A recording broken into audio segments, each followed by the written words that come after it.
আজকে যে কবিতাটি আবৃত্তি করছি, কবিতাটির নাম হলো কোনো এক মাকে।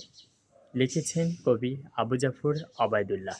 কুমড়ো ফুলি ফুলি নুয়ে পড়েছে লতাটা, সজনে ডাঁটায় ভরে গেছে গাছটা, আর আমি ডালের বড়ি শুকিয়ে রেখেছি।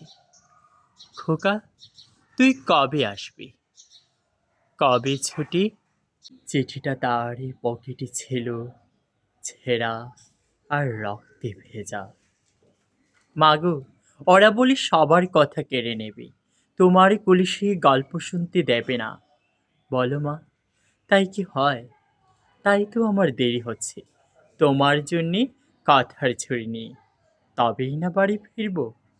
লক্ষ্মী মা, রাগ করো না, মাত্র তো আর কটা দিন। পাগল ছেলে, মা পড়ে আর হাসে, তার উপরে রাগ করতে পারি?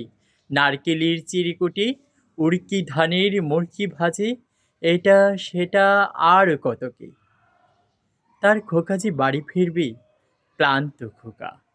কুমড়ো ফুল শুকিয়ে গেছে, ঝরে পড়েছে ডাঁটাটা, পুইলতাটা নেতানো। খোকা এলে ঝাপসা চোখে মা তাকায় উঠোনে উঠোনে, যেখানে খোকার সব শকুনিরা ব্যবচ্ছেদ করে। এখন মার চোখে চৈত্রের রোদ পুড়িয়ে দেয় শকুনিদের। তারপর দাওয়ায় বসে মা আবার ধান বানে, বিন্নি ধানের খই ভাজে। খোকা তার কখন আসে, কখন আসে। এখন মার চোখে শিশির ভোর স্নেহের রোদে ভেটে ভরেছে। ধন্যবাদ। আপনাদের সবাইকে অসংখ্য ধন্যবাদ এত সময় ধৈর্য সহকারে আমার আবৃত্তিটি শোনার জন্য। অবশ্যই কমেন্ট করে জানিয়ে যাবেন আমার কবিতা আবৃত্তিটি কেমন হলো। আল্লাহ হাফেজ।